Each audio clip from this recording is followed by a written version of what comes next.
Sports Network broadcast.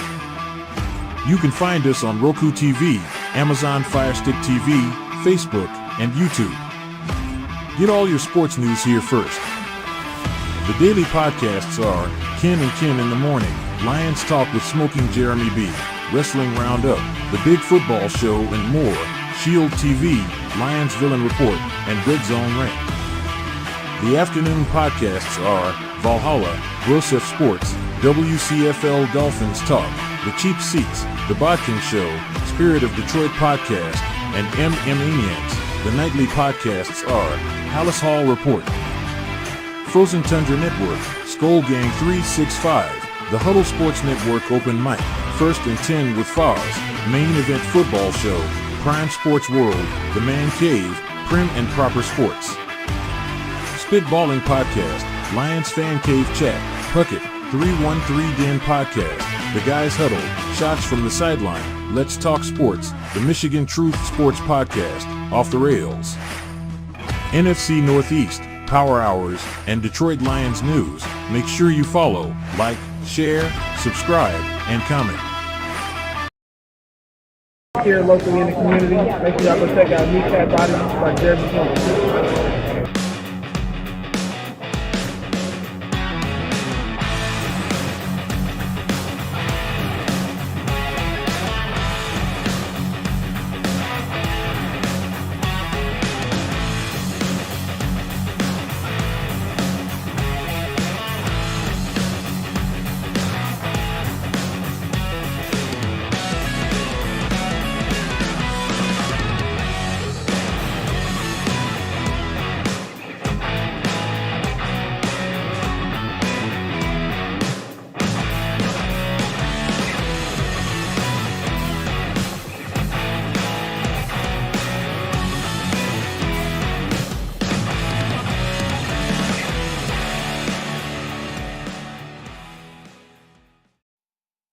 Good afternoon. We are going to talk about America's team, the Detroit Lions, as they head to Houston to face off against the Texans. That's right. It is no longer the Cowboys. It is the Detroit Lions. Let's go into the chat. I got to get back to the top here. We got Davey saying, good afternoon, JB. One Pride. Will Vogel saying SJB. And hi, Davey. Michael Huck. Happy Friday. Will Vogel. Michael. And Davey saying, hi, Will. Dwayne Keene with his usual good afternoon to all. Let's go, Detroit Lions. One Pride. Kings of the North Division Championship title. All grit. Never back down. 7-1. Let's make it 8-1. Well, I wrote my review last night. I hope it gets posted up pretty soon because I went detailed into some things. The Texans offense. Total offense 11th, passing 13th, rushing 11th, third down efficiency 16th, 17th in red zone, 17th in scoring, and 15th in red zone efficiency. Their defense seems to be defense. Total defense, they are second, passing third, rushing 12th, scoring defense 13th. Red zone defense, they are 30th, and third downs, they are tied at 9th with a 33.3% third down conversion rate against them. Now the Lions are a statistical anomaly on defense this year, but offense, 7th in total offense, passing 15th, rushing 16th, scoring offense 1st, red zone efficiency 8th, third down efficiency 7th. Total defense for the Lions, they're 22nd, passing they were 29th, rushing were 7th. Scoring defense, we are tied at 5th. Red zone defense, we are 4th. And the third down defense for the Lions are 1st in the NFL at 29.6% chances for an offense to be effective against them. And we're still not sure who's playing at the other defensive end spot opposite Danielle Hunter because Will Anderson Jr. has been limited at practice all week and is a game-time decision. If Nico Collins isn't activated by today, or I have his 21-day activation window open by 4 p.m. today, he cannot be activated for Sunday's game, and he hasn't practiced all week. Their nickel cornerback went down to injury, so guess who's starting in the nickel for him? It's Jeff Okudah.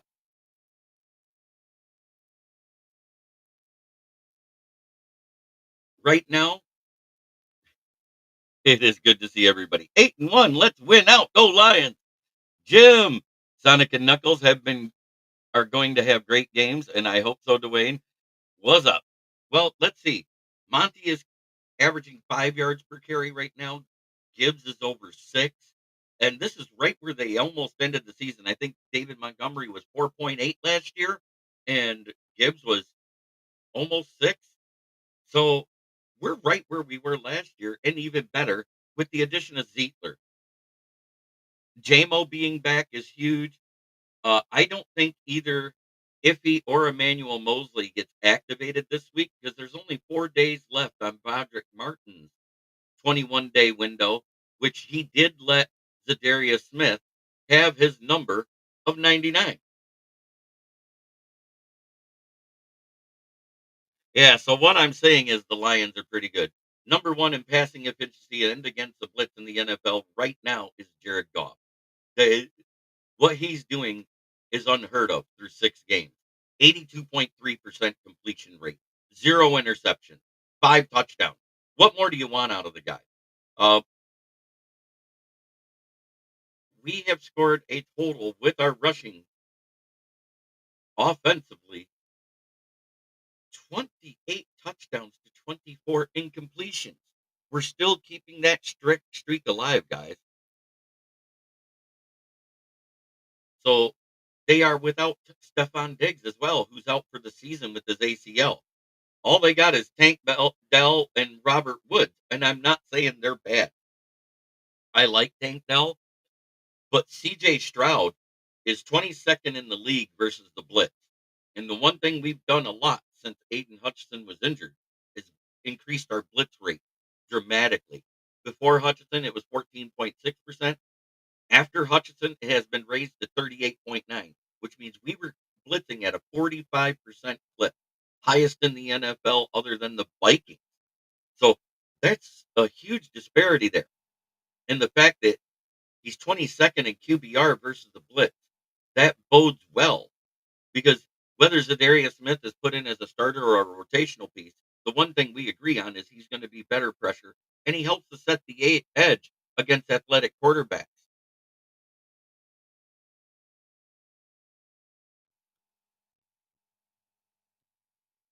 Eh, You know, while the Chiefs are number one because they're 8-0, they haven't been winning the way like the Lions have. Last week was the first game where they came up offensively, but at the same time, they barely beat a Bucks team with third string wide receivers playing. You cannot underestimate the value of them playing without Mike Evans and Chris Godwin and giving the Chiefs all they could handle. They lost on the coin flip. They should have went for two instead of the tie, in my opinion. Go for the win or go home. Bengals did it because they had that Ravens defense reeling last night, but came up short. Was there missed penalties? Yes. One on the offense, two on the defense, possibly. Because that tight end play, you could call that a bang bang play because it looked like the guy got there as the ball got to him. So I'm not going to say that that definitely was pass interference on the replay. I've watched it 20 times and I could have made the call either way. But the face mask missed on Burrow and the holding on the offensive line, it should have been offsetting penalties and a reset of the down, which means you put 1 second on the clock and you let them play. What a great game, though. Bengals covered, but Campbell definitely would have gone for two. Oh, 100%. So what I'm saying is special teams, both teams are having success. And guess what? We are the two teams tied atop the league in special teams touchdowns right now with one each. Uh, Kaimi Fairbairn, who's 21 of 25 and a long of 59 this season, is pretty good. Jake Bates is 11-11 with a long of 51 this season. I have us with an 8-point win. I'm predicting a 32-24 win. I just have a feeling that's what it is. And if it all goes wrong, I think we keep it close and lose by 6. That's just my opinion. And there is that rare chance that all goes wrong. But at this point, when Bill Belichick and Brian Billick has basically echoed the same statements on 2 different podcasts. Belichick said, "I don't know how you stop this Lions offense other than keep them on the field." And Brian Billick says, uh, you know, "The only way you can stop this defense is have 12 men on the field legally." He goes, "You don't stop this offense. Ben Johnson and Goff and the running backs have this thing running like a well-oiled machine." And we just beat the Packers, who beat the Texans at home. Well, everybody says, "Oh, it's gonna be bad weather. The dome team's gonna suck." Who looked like the dome team last Sunday? And we're going to a dome game this week. Statistically, since Nico Collins has been out, Stroud has been playing mediocre. He wasn't playing that much better with them, though. That's my point. They've won one of the games since he's been out because of Tank Dell. Don't don't get it twisted. I'm not saying Stroud's a bad quarterback either. He was a first-year phenom.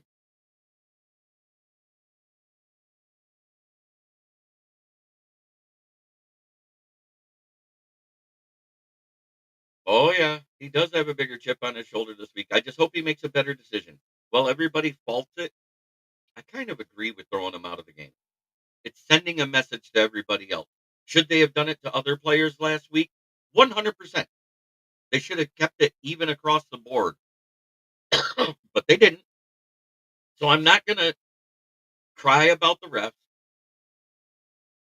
Um, if nothing else, we know that JMO and Goff has built the chemistry. They use them a lot. They've been using them in crossing routes, not just on the deep route.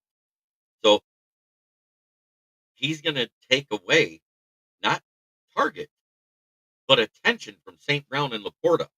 And Laporta quietly is getting better every week since he's finally healed up from that ankle injury all the way. So I expect bigger games out of St. Brown and Laporta and possibly a big game out of JMO too.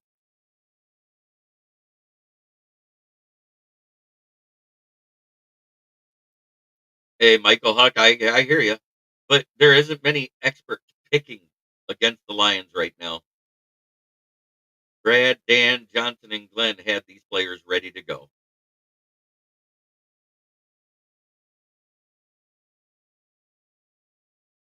Yeah, I know. And that is the rub. I get it. But at the same time, it should have been, I say that they should have, but they didn't. So I'm not going to cry about it. I knew what you meant, Joseph. I do fat finger typing too. I get it.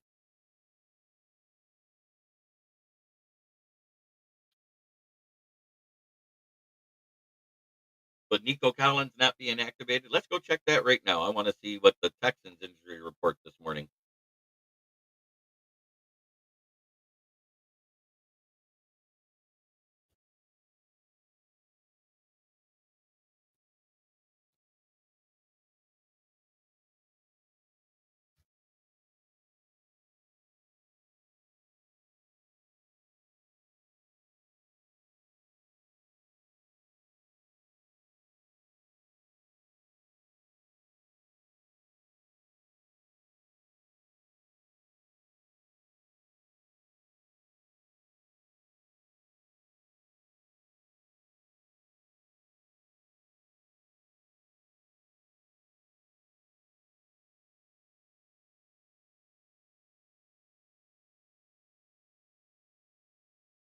So on Wednesday, Will Anderson, Derek Barnett, offensive lineman Kenyon Green, defensive lineman Foley Futakasi, and Damian Pierce did not play.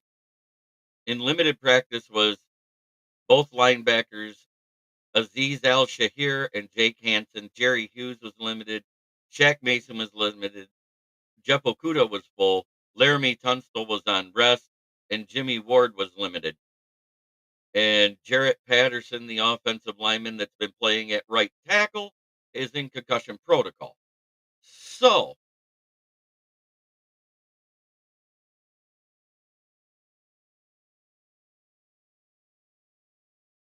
I am just trying to get things out there on exactly what's going on in that Lions. Nico Collins hasn't practiced. Um, they say we'll see how it goes. The coach asked about Will Anderson and his injury. We'll see where it goes. Thank you, Jay. I have quite a few of them. Um, I pick at least one up a year. Have for the last 10, 15 years. I even got one of the first ones when we switched the logo. An old bird here. That's an old one. That's a Reebok one.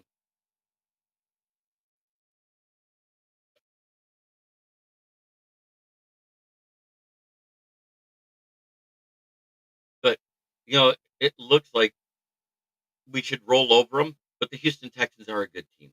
They are coached well. I think they've just been lacking in the red zone due to injuries in the defensive backfield and the linebacker core. Um, Jerry Hughes and Will Anderson, if they can't play, that's going to be huge. If it that Aziz El Shahir, who's one of their best linebackers, if he can't go, it's nice when you live in Michigan because you can always find another hat. This one came off the clearance rack, and I bought that in 2022 or 2021 when I went to the Family Fun Fest because this one was on the clearance rack because it was from the Reebok era of uniforms. Little sun faded. It is what it is. I'm always worried, but Detroit is playing well. I hope we ruin their candy apple red debut with our marshmallows. I think that's my prediction for this game because the marshmallows have been what we play on almost every away game in prime time.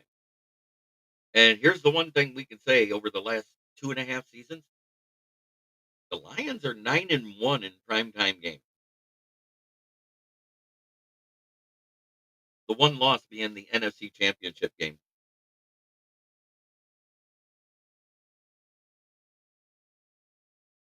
Sorry, I had to clean those up.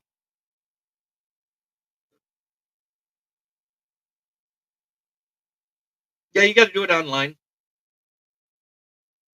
I will. Yeah, giving them crap about Calico Ken. I hear it. Yeah, I understand it. But at the same time, he lives in Georgia. There's Calico Ken at his best on the Wednesday show. I like their uniforms. They're sweet. Georgia, but Oregon originally. Yep, I remember the stories. J.I. and I talk on a regular basis. So,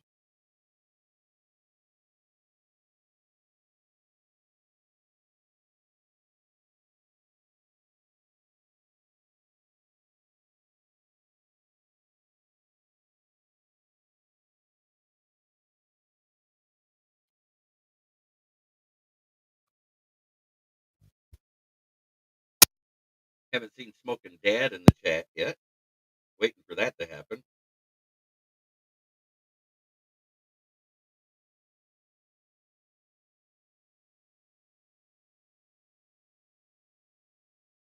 Currently at 529 subs and going up. We do have 7 entries. Um, I'm 0 for 1, guys. But if you go against the spread, I'm good. But I was smart. I knew the Bengals would cover the spread, and I didn't think about that.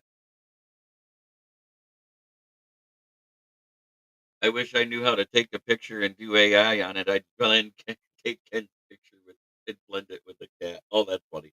Oh, but I did take the Ravens on the money line. I've lived here in Michigan my whole life of 39 years. Let's see. I have lived away 2 years in the Army. 3 years in Tennessee, 3 years in Florida, a year in Kentucky. So I've lived here 43 of my 54 years. Other than that, I've lived in 41 cities, including all the ones in Michigan while growing up. I've lived in 5 states.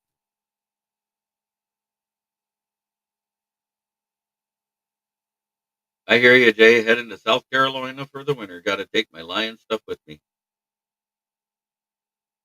The pick'em sheet is straight up, and that's why I did a money line bet. And the Ravens did their job.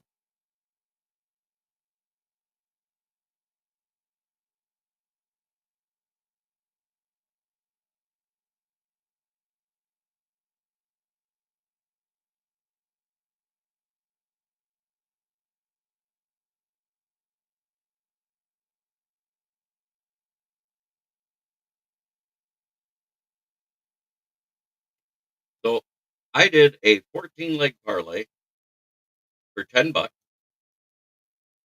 And I'm sticking my money where my mouth is. I went with Ravens, Panthers, Patriots, Bills, Chiefs, Falcons, Buccaneers, Commanders, Vikings, Chargers, Eagles, Cardinals, Lions, Rams on the money line.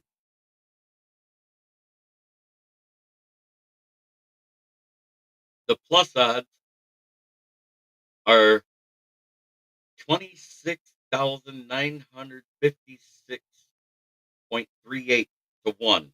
I put $10 on it. If I win $26,900.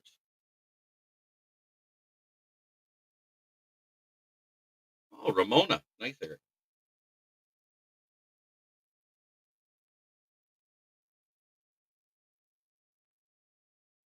So with everything I said and the injuries that are up in the air, game time decision for Will Anderson, nickel back out, so they got to start Jeff Okuda in the nickel.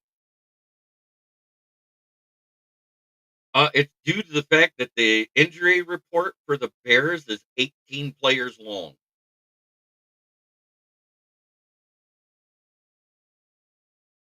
Panthers O line looks like it's shored up. Bryce Young is playing well. That's why, and they're doing better offensively than the Giants right now, which is why I had predicted them to win. Yeah, that would help, and then I could get a lot more done myself. And I have the feeling by the time the 1 o'clock games are done, if I all those win, I'll probably get like half of that offer.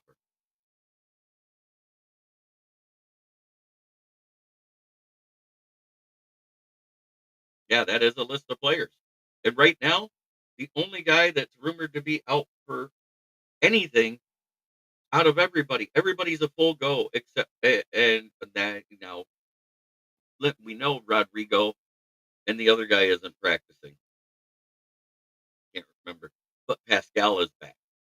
Um, E-Man, Emmanuel Mosley, and Iffy are back on the 21-day activation window, but Broderick Martin's at the end of his 21-day activation window. If they don't activate him by Tuesday, they lose him to IR for the season. And he's been a full go at practice 2 weeks in a row. And I think that's what they're doing with Iffy and Emmanuel Mosley is they're making sure they're 100% letting get 2 weeks of practice in.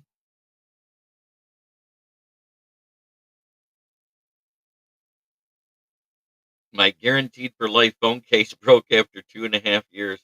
I guess I'll have to fly back to Manila and exchange it. Yoli Cruz, welcome to the chat.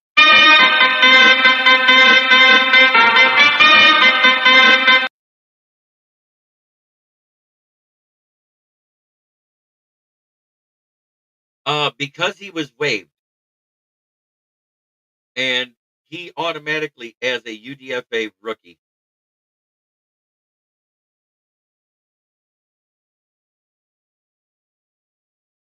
I'm not surprised, Fred, because they did the ejection. Here we go. If they didn't do the ejection, they could have suspended him. By ejecting him for almost 3/4 of the game, it kind of took the suspension part out of it, if you get what I mean. And I think they actually did the Lions a favor there. While nobody liked it at the time, they didn't look at the bigger picture. He's going to get fined. We know this. It's going to be about as much or a little bit more than it was on the Behan hit, where he didn't even hit him in the helmet. very little chance that there's even going to be a warrant issued. We're talking about 2 weeks and 3 days later, and not a peep out of the, not a peep from the DA. If there was going to be a warrant issued, 9 times out of 10 in a cut and dry, open shut case, it's done within hours, not days. Now we're talking weeks and days. There's a big difference there. I doubt there's going to be anything of it. He'll end up with the misdemeanor citation of a civil infraction and get a fine and maybe some community service. You watch. I've been saying that since the beginning, and everybody poo pooed on me. But the fact they haven't done anything means that the felony warrant probably wouldn't stick in court. Does that make sense how I'm wording it? Because there are examples of the Detroit police officers letting regular guys go within the same situation.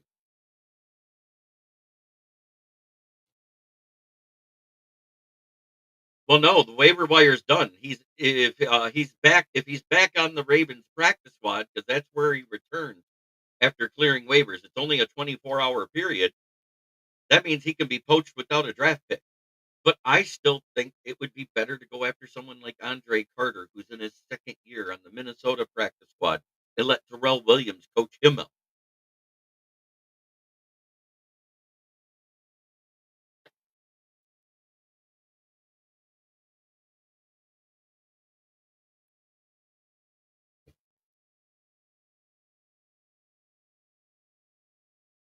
If there wasn't examples,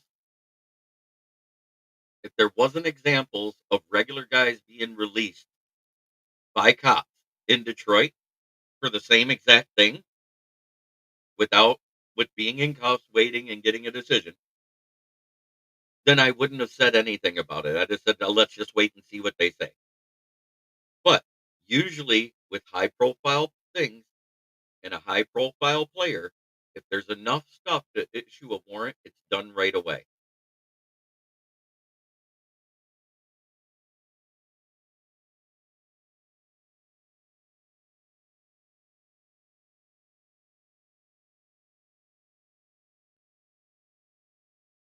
No, not in a high profile case, Fred. There's a difference. Those things are expedited. If it was a cut and dry case, that warrant would have been issued within an hour of them receiving the request. And all of this would have been avoided if Ross Jones probably didn't overhear two cops talking in the donut shop or at a coffee shop or at the local watering hole after their shift, and he didn't go back and investigate it and try to break it as a bigger story than it was.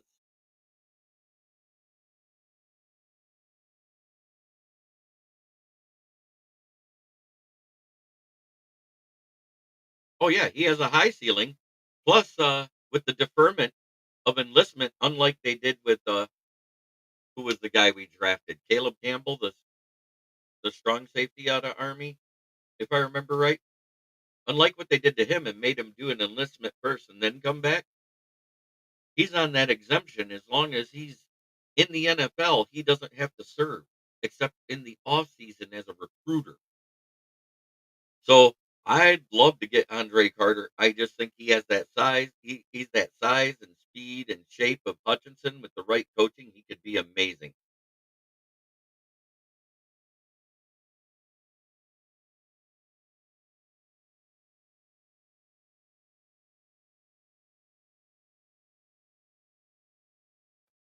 Roderick Martin switched to 96, so Zadarius Smith can have 99, which means more than likely Broderick Martin's called up this week, guys. I wouldn't be surprised. Whether he plays or not's another story. He could be the healthy scratch. I'd like to see him play because when our bigs are off the field and Reeder and Aleem, we have no one else that big but Martin. Chris Smith has been a liability. That's why he's back on the practice squad. Um, Wingo is good, but he's undersized. If you put a big next to him, if you could actually get both those guys off the field and have a big next to him, Wingo could be more effective at the defensive tackle position. Pascal being back, that's huge.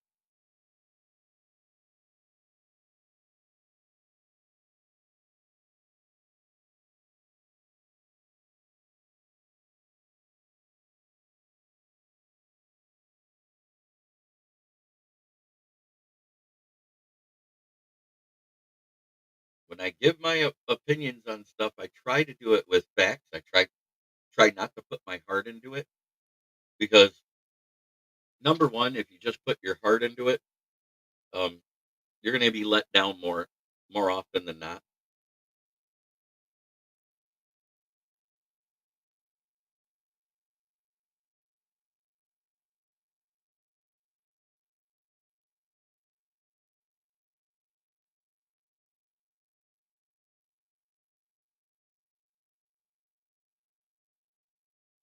Ooh, Amik Robertson posted that all the DBs go to Kirby Joseph's house every Thursday night for Thursday football night football. Great team chemistry via the Justin Rogers podcast. That's awesome.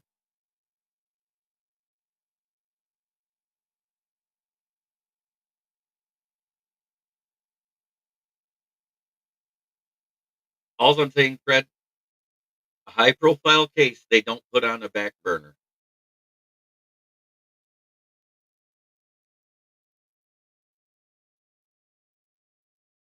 They usually like to get them over with quick. And normally they're kept quiet. You normally don't hear about it unless a warrant is issued. Look at the Cam Sutton thing. Nobody heard anything till the warrant was issued, correct? When somebody breaks something before they're ready to do something, it changes the trajectory of that case.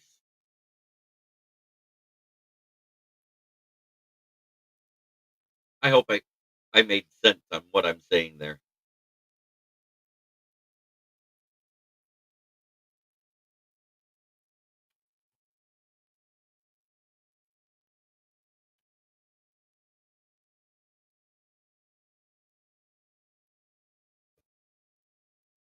Like I said, if it was cut and dry, it already would be a warrant. And he wouldn't even have been able to come off suspension because the NFL would have added an additional punishment then.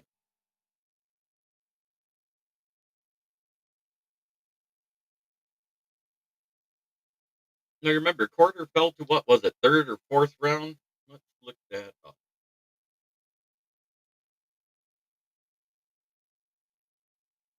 It still hurts. Our Brits with grit were saying even if the Army beats Notre Dame, they'll still get left out of the playoffs. Really? That would be it. Yeah, I know. I hate that.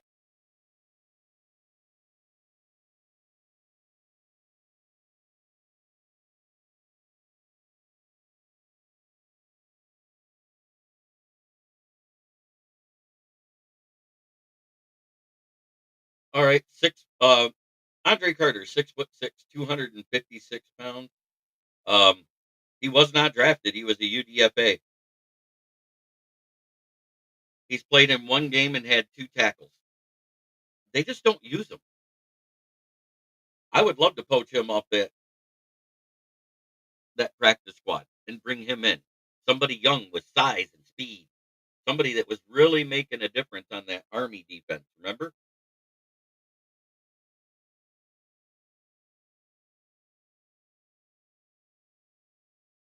And the words I was using about Ross Jones, the reporter that broke the story, came from out of a defense lawyer's mouth, not JMO's defending lawyer, a defense lawyer that was on a podcast.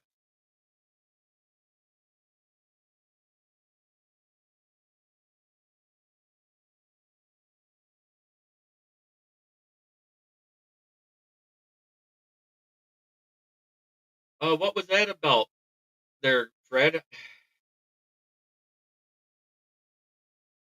I don't remember that. It was a while ago now. What did he go viral for? 'Cause I don't remember this story. Might have been before you were watching the show.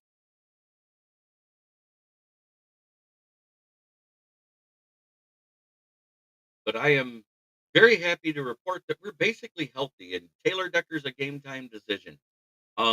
If he can't go, I expect Dan Skipper to be at right tackle and Panay Sewell to be at left, or they'll let Colby Sorsdahl, who was a left tackle in college, be the left tackle and still use Skipper as the extra guy.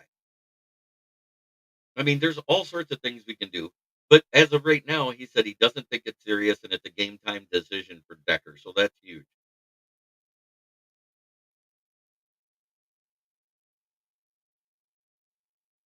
But what do you guys think about it? Would you take Yannick Ngakwe, who's almost 30, on the downside and would be a one-way player?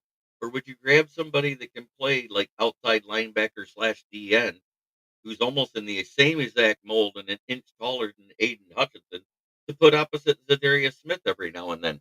Use him as a pass rusher. I mean, Yannick Ngakwe is basically James Houston, but older. He doesn't have the first step anymore. He doesn't have the elite bend. He'll occasionally bull rush or spin into somebody, but he doesn't get sacks at an elite rate. And yeah, it might be okay. And so some people think he's a fit, but he doesn't seem to have that grit.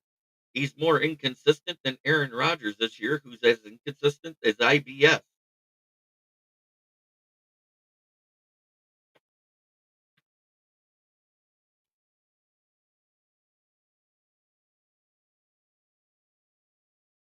And I think Zadarius Smith, because he's healthy, has been a little better versus the run this year than he has been in the past because he does have 5 tackles for loss as well. So that means he might have learned how to set the edge in the run game. And if that's the case, we got a better deal for Zadarius Smith than we thought because everybody always says, oh, he's a liability in the run game, blah, blah, blah, blah, blah, blah. But he's never had 5 tackles for loss with 5 sacks through 8 games.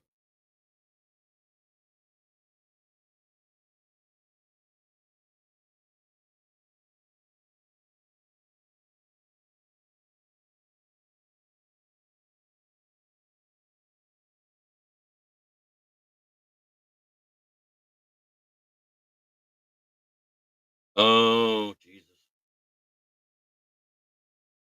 Yeah, I do remember that. No, you haven't heard anything. I don't know if he went up on criminal charges, but I thought he was relieved of duty. I could be wrong. I, I'm not going to look it up right now because that's horrible. Anytime somebody gets killed in the line of an investigation on either side, whether it's the cop or the suspect, it's awful. Um,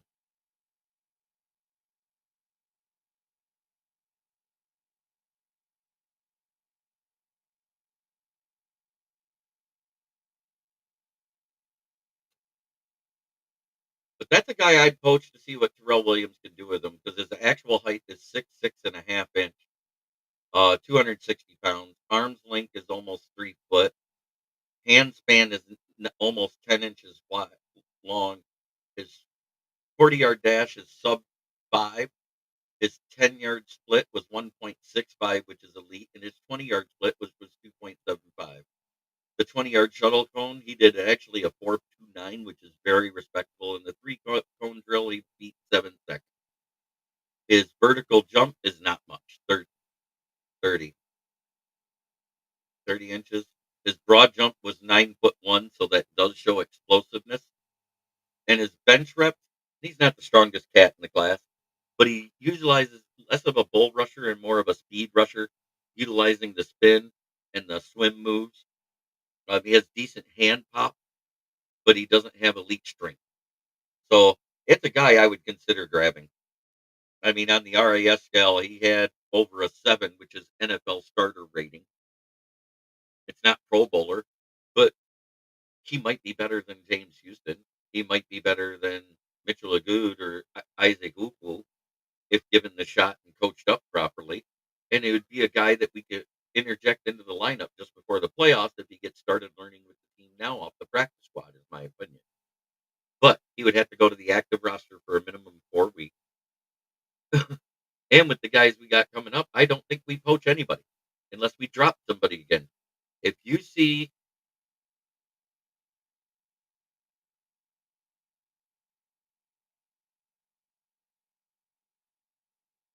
wow, that's awesome, Dwayne Keene. I'm glad that tire worked out for you. I'm glad you're doing well. Um, Steve Bauer, Dwayne Keene, Marcus King, and a few others have seen me for tires. I've had 6 customers show up at Brandon. I don't know if Patty went there and got a tire for his van, or if he, went another direction yet, 'cause I hadn't heard anything.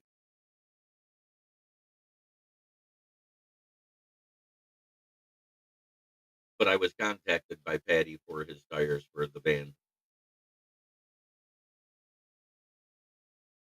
with me not working every day, it kinda sucks.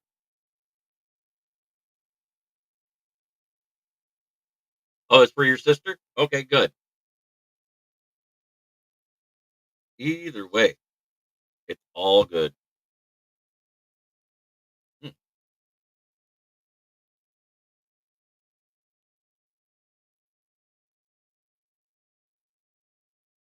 So with everything I told you statistically, it looks like the Lions should mollywop them, but I think they're gonna play us tough.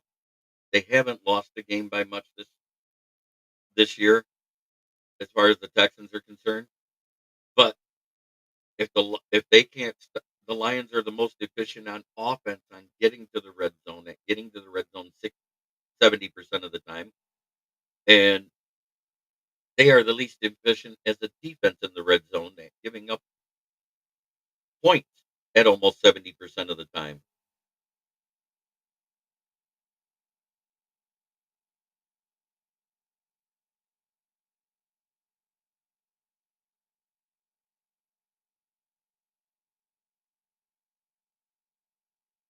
The doggy going nuts though. So I just think it's going to be a good game. I say 8-point win, 32-24. I mean, other than the Titans game, I've been close on my scores every time. Nobody predicted that type of blowout. Uh, I thought maybe 32-17. In my lifetime, I can't remember a better offense. Overall, no. Uh, It's amazing what this offense is doing. San Francisco in their heyday, yeah, back with Joe Montana, Jerry Rice, Roger Craig, those guys, yeah, that was a good offense.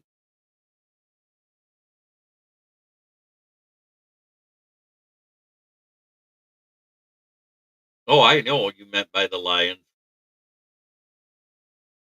I knew what you meant, Michael Huck. I wasn't going to talk about other teams because other teams have had prolific offenses before. I think this is the closest I've seen to the greatest show on turf. That's my analogy for it.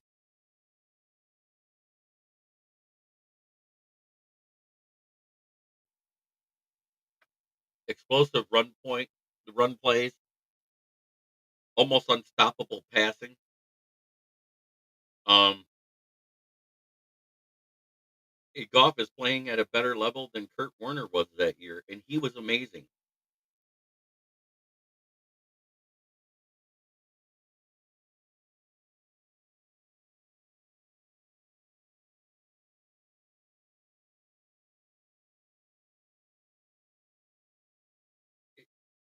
Does that shock you that we're saying that about this team? I think this rivals the greatest show on turf. It shocks me to say it, but it doesn't shock me to think it. Let me put it that way.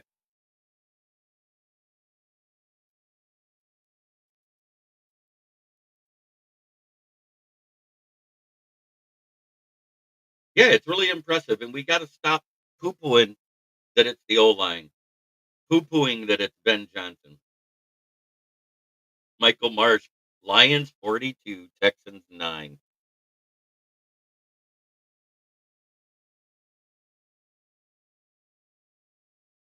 Oh, I do agree. I just think that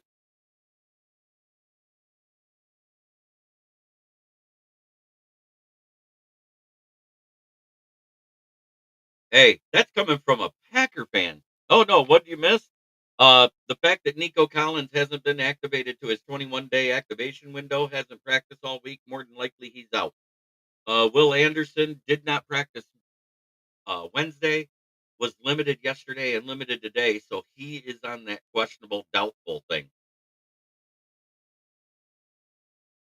Uh, both both special teams units, and this can't go understated, are the best in football at right now.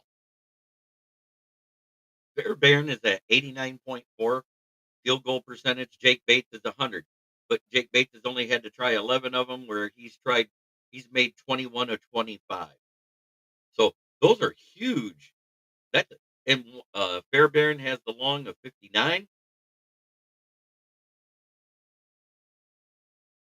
Detroit versus Houston, 32-24.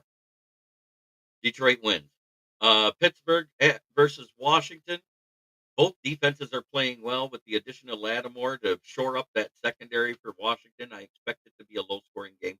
I'm thinking like 20-16 or 18 to 15 because until they get there, both teams have struggled to get into the red zone and score. So I see a field goal battle happening, and I think Washington has the better field goal kicker. Hey, you haven't missed much, Mike Marsh.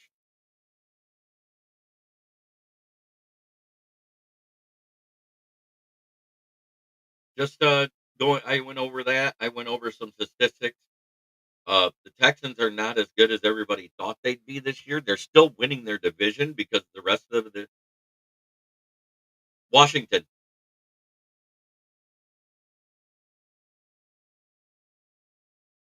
they're at home. They're playing in front of a rabid home crowd that haven't been this rabid since the 1991 season when they beat the Lions in the NFC Championship. They've been waiting for a team to be this good. I'm just under one pack a day for cigarettes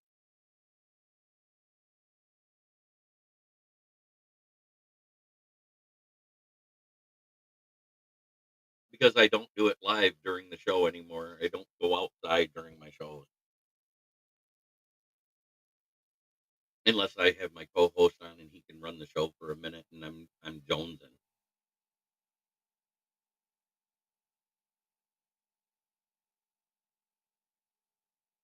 I used to be 3 packs a day, but I haven't. I hate cigars. They tear my throat up something fierce as a singer. So I've never been able to do cigars. I've never been able to do chew. I've never been able to vape. I've tried it all. It hurts my throat too much.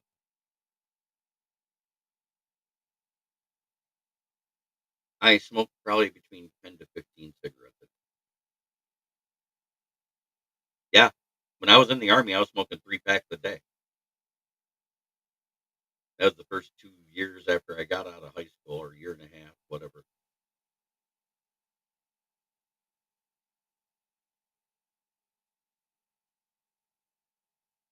I was an infantryman, MOS 11B. I need to download some. I got to hook my phone up and transfer it in. Probably could email it.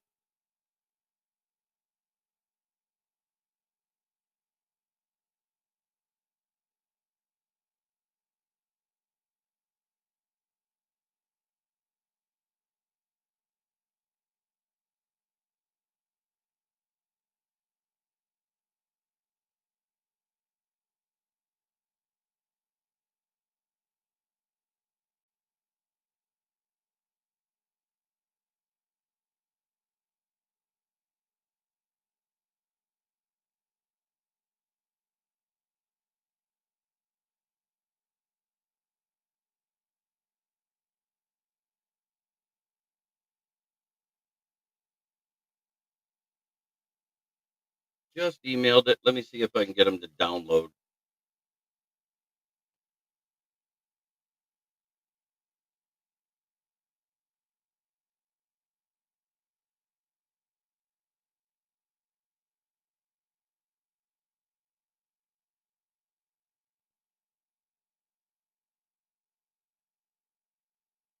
Most of these are from contests that I sang in at one time.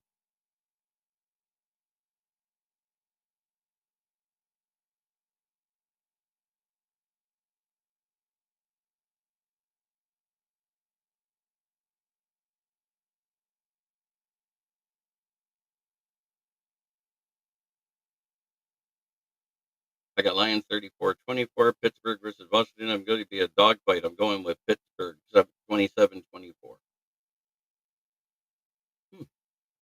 Interesting.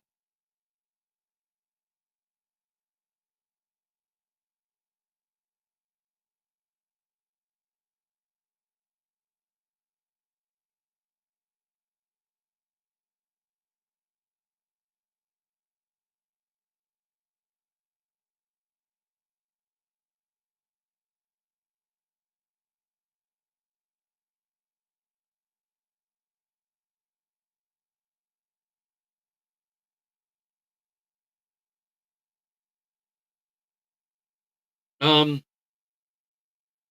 we'll see you next time we play you, but this team is winning all sorts of ways. Like you said, stopping this offense, you need 12 guys on the field. Also, with us winning versus these division rivals.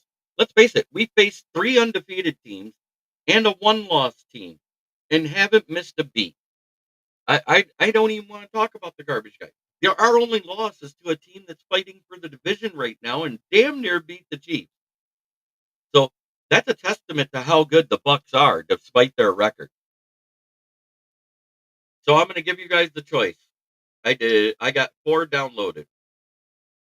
I have Journey Faithfully, Poison, Something to Believe in, Tears in Heaven by Eric Clapton, or a one-hit wonder by a guy named Joshua Caddison called Picture Postcards from L.A. Which one would you like to hear? I'll let you decide now because I got to start it now or we won't have time. Or I'll have to do it tonight.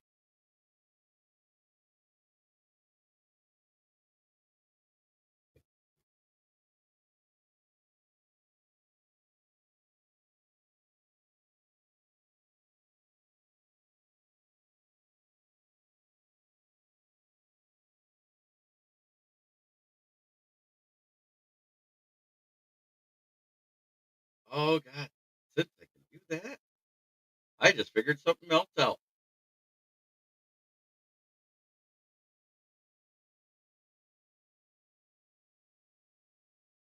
I'm going to go with Tears of Heaven real quick.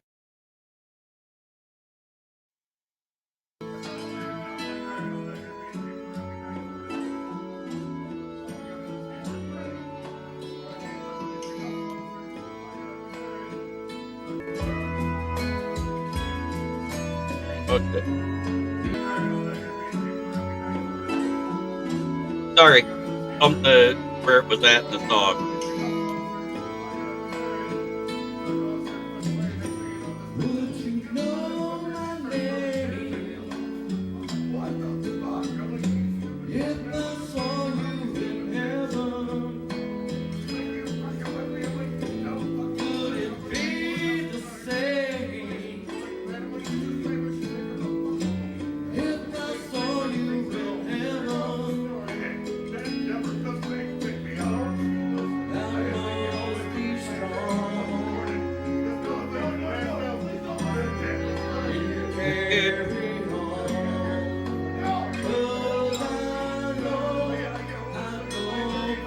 That's me.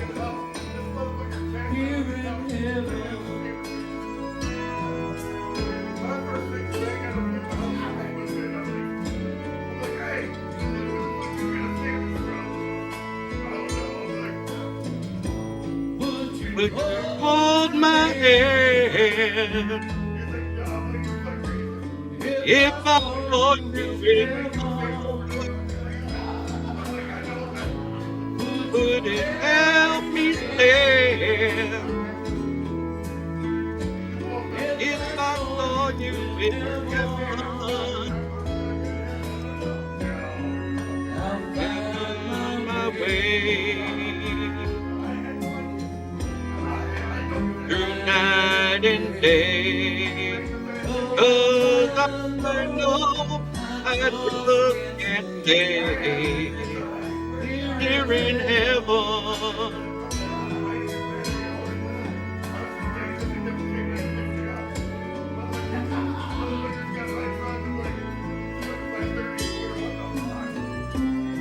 I can bring you down. I can bend your knees.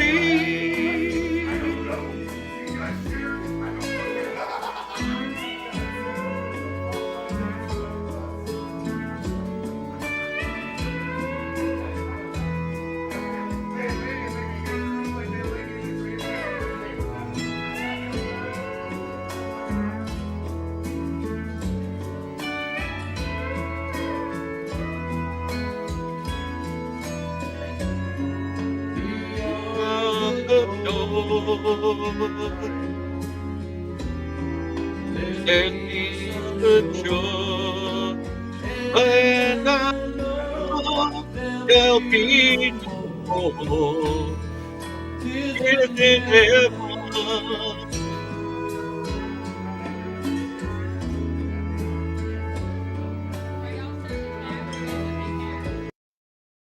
So what'd you guys think?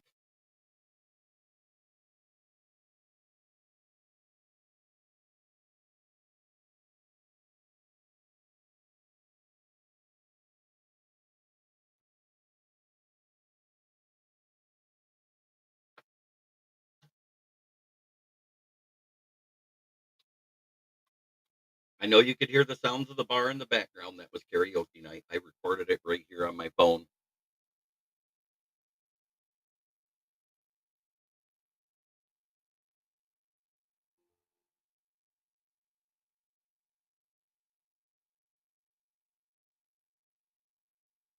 Thank you guys. I Yes, it is that time before we get out of here. It's time to do the division rankings. Let's start from the top. We do the bottom all the time. Yeah, I don't doubt it. I just was singing what was in my headphones.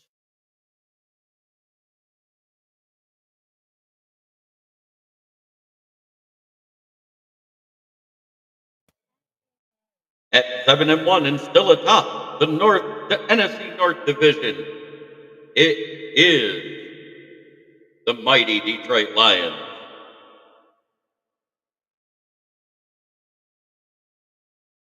At 7-2, we have the Minnesota Vikings.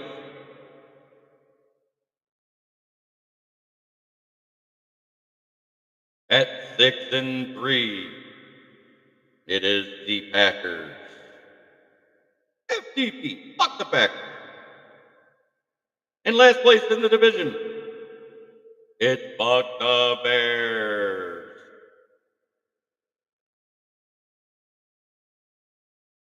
Also being it.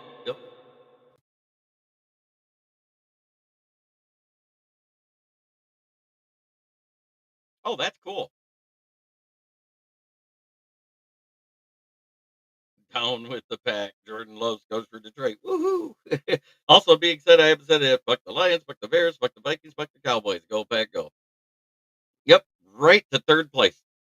I sing really well too. When the music is so loud, it makes the marbles in my head rattle, and I cannot hear myself or the dogs outside howling. That's